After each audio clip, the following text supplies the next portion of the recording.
తప్ తప్ తప్ తప్ తప్ తప్. మా సిస్టర్ హ్యాండ్ చాలా గొప్పది. అత్తయ్యకి అమ్మ. అవునవును అమ్మకి.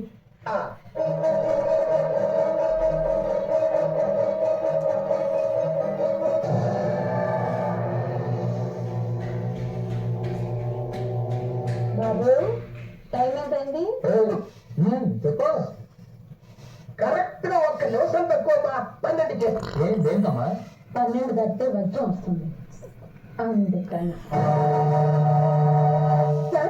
నాకు చిన్న ఐడియా వచ్చింది. ఏంటది? ఈ డబ్బుతో ఎప్పుడో పట్నాలో 100 ఆసుపత్రుల మధ్య మీ తమ్ముడు గారు 101 ఆసుపత్రి పెట్టడం మంచిదంటారా? ఒక్క ఆసుపత్రిలో మన ఊళ్ళో నాగమణి ధర్మాసుపత్రి అని మీ అమ్మగారు పేరు మీద ఆసుపత్రి పెట్టడం మంచిదంటారా? నాగమణి ధర్మాసుపత్రి.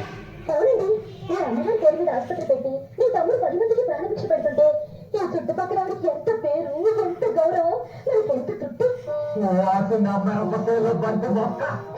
ఎంత మంచి మాట చెప్పావే. చూసావా చూసామని పథకం తెలియదు. కానీ బాబు, ఈ ఊళ్ళో ఆసుపత్రి పెట్టడం వాడికి ఏ సార్ ఆడికే తెచ్చమ్మా. నీ పేరు మీద ఆసుపత్రి మనోళ్ళు బంపరు శంకుస్థాపనకి ఏర్పాటు చేస్తాను. రెడీగా ఉండండి.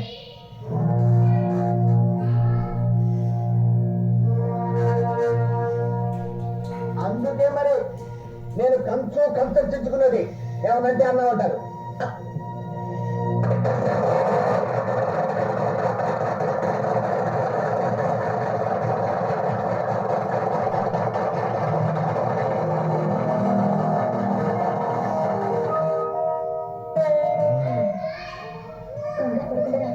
చెప్పండి. వచ్చిన కోరుకుంటే తెలుసానా? నా కంగారంటే ఓడే తెచ్చేస్తాను. మన వాళ్ళు చెప్పేటంటే ఆసుపత్రి అన్నమాట. మీకు తెలుసు, నేను పెద్దగా కొట్టుకోలేదు.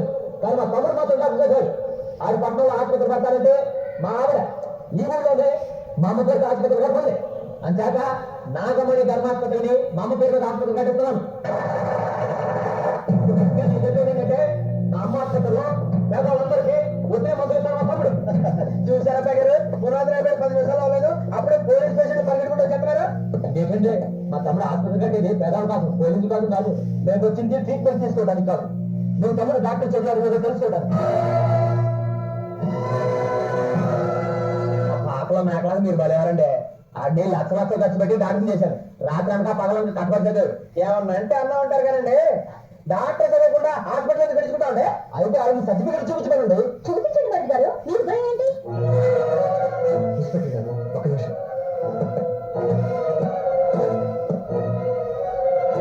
నమస్కారం. ఎంత ధైర్యంగా మీకు? నా తమ్ముడు మెసేజ్. ఇన్స్పెక్టర్ గారు, మా వద్ద ఎందుకు పడ్డారు? ఆయన ఎవరు దొంగ హంతకుడా? అవును, ఎంబీబీఎస్ చదవకుండా డాక్టర్ నుంచి చెప్పుకొని తిరిగే దొంగ రేపు జాతకాలు వైద్యం చేసి ప్రజలను చంపే హంతకుడు కూడా అవుతాడు. ఈ విషయాలు ఎవరికి చెప్పొద్దని నాకు లంచం ఇస్తా అన్నాడు. అందుకే లాక్కొట్టాను. ఇటువంటి సంగతిలో నీ ఊరికి వదిలిపెట్టుకోండి. Constable sir, take it. మీ కాళ్ళు అనుకుంటాను. వాళ్ళని అరెస్ట్ చేయండి. ఇంతవరకు మా కుటుంబంలో పోలీస్ స్టేషన్కి ఎవరు వెళ్ళలేదు. నా అరెస్ట్ చేసిన వెదపనికి మా అత్తయ్య చూడండి ఎంత సిగ్గుపడుతున్నారు.